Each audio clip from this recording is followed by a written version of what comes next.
Bismillahirrahmanirrahim.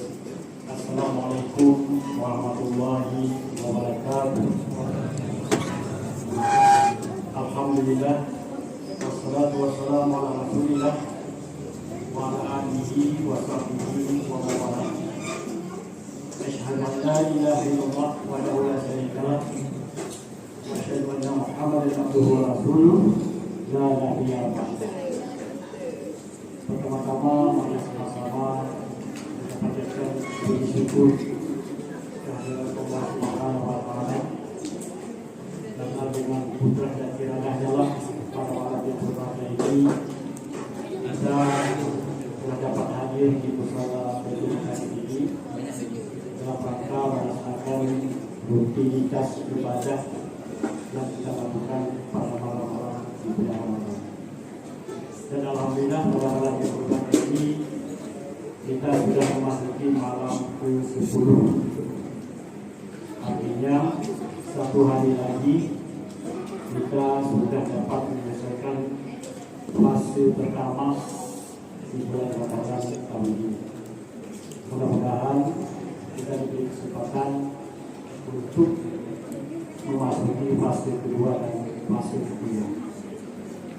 Kemudian selawat dan salam mari sama-sama kita serahkan ke hari Nabi besar Muhammad sallallahu alaihi wasallam, Nabi yang telah membawa umat manusia dari alam jahiliyah ke alam Islamiyah seperti yang kita rasakan saat ini.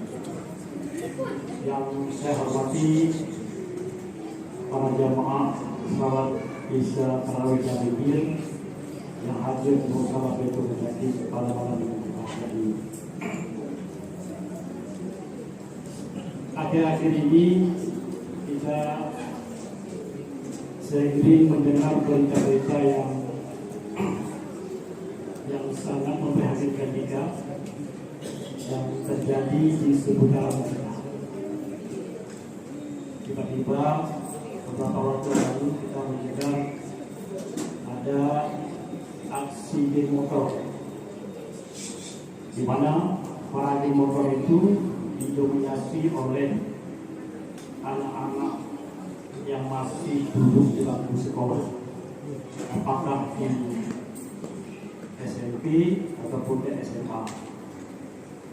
Dan kita ketahui kalau kita lihat berita aksi-aksi geng motor itu di luar, di Jawa misalnya, mereka tidak segan-segan melakukan aksi-aksi kriminal.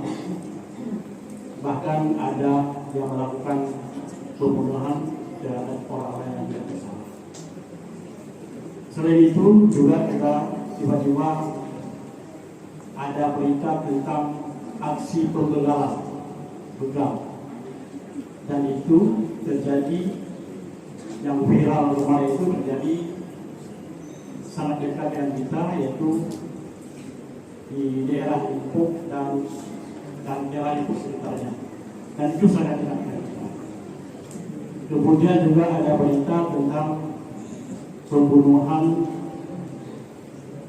seorang penjara konser yang dilakukan oleh temannya sendiri yang terjadi di Islam. Itu juga sangat dekat dengan kita. Dan juga ada berita yang sangat sadis, di mana seorang anak gadis, seorang anak perempuan yang jadi tersangka sebagai pembunuh ibu kandungnya. Dan kalau misalnya di berita ini terbukti, berarti aksi yang paling sadis yang terjadi di seputaran kita, dan itu terjadi di daerah tadi, tidak jauh dari kita. Dan masih banyak barangkali hal-hal lain, peristiwa lain yang tidak terekspos. Dan intinya adalah apa yang kita dengar itu merupakan fenomena yang tidak baik-baik saja. Banyak faktor yang terjadi yang menyebabkan peristiwa-peristiwa itu terjadi. Dan salah satu di antaranya adalah berkaitan dengan pendidikan agama. Kenapa kita bisa katakan demikian? Karena apabila seorang anak kita bekali dengan pendidikan agama yang baik mulai dari kecil hingga dewasa, maka itu menjadi benteng bagi mereka apabila ada hal yang seperti itu yang diajak oleh teman-temannya. Tetapi kalau mereka kurang memahami agama, maka bisa saja mereka terjerumus kepada hal-hal yang kita sebutkan tadi. Pertanyaannya, siapa yang bertanggung jawab? Tentu saja, kalau berkaitan dengan pendidikan agama, itu yang bertanggung jawab adalah orang tua masing-masing. Karena itu juga disebut dalam sebuah hadis dari Abu Hurairah, mungkin kita tahu semua, semua anak yang dilahirkan dalam keadaan fitrah, tetapi orang tuanya yang membuat dia itu menjadi Yahudi, Nasrani, dan Majusi. Dan dalam Islam, Allah tidak memerintahkan kita untuk menjaga keluarga kita dari api neraka. Seperti yang kita juga tahu, yaitu ya ayyuhalladzina amanu qu anfusakum wa ahlikum nar. Dan semua kita tahu, wahai orang-orang yang beriman, jagalah keluargamu, jagalah kamu dan keluargamu dari api neraka. Artinya hal-hal yang demikian, pendidikan agama dan sebagainya, anak-anak itu menjadi tanggung jawab kita sebagai orang tua. Kemudian selain berkaitan dengan pendidikan agama anak, juga pola asuh. Kalau kita dari segi psikologi pendidikan, dan saya sebagai praktisi pendidikan sering berinteraksi dengan anak-anak yang bermasalah dengan pola asuh. Banyak orang tua yang sangat modern, dia tidak tidak memberi aturan apa-apa terhadap anaknya. Di rumah silakan berbuat apa saja. Ada yang seperti itu, tidak menegur anaknya. Apa yang terjadi kalau dia ke sekolah? Anak seperti itu susah sekali diatur. Jangankan ditegur, diberi nasihat saja dia akan marah. Bahkan melapor pada orang tua, dan kadang-kadang orang tua yang datang untuk dengan sok tahunya memarahi guru-guru atau pengajar yang memberi nasihat kepada dia. Dan itu terjadi. Kemudian ada juga orang tua yang otoriter. Artinya semuanya anaknya harus menjadi A, harus menjadi B, harus menjadi C, dan sebagainya. Sementara si anak tidak ada keinginan untuk itu. Tetapi apa juga dia dipaksa melakukan apa yang diinginkan oleh orang tua. Ini juga sering kita temukan. Misalnya kalau akhir-akhir ini banyak sekolah berbasis tahfiz. Banyak orang tua yang menginginkan masuk anak ke sekolah tahfiz. Tujuannya agar anak tersebut menjadi seorang tahfiz. Tetapi dari segi kemampuan dan keinginan, anaknya tidak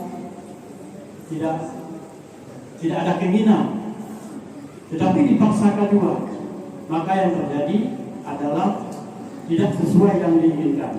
Malah mereka itu karena tidak bisa diikuti sesuai dengan keinginan dia, maka terjadilah melakukan keonaran seperti yang kita lihat di lembaga pendidikan ini. Ada pemukulan dan sebagainya. Itu salah satu efek dari ada kaitan dengan pola asuh orang tua. Kemudian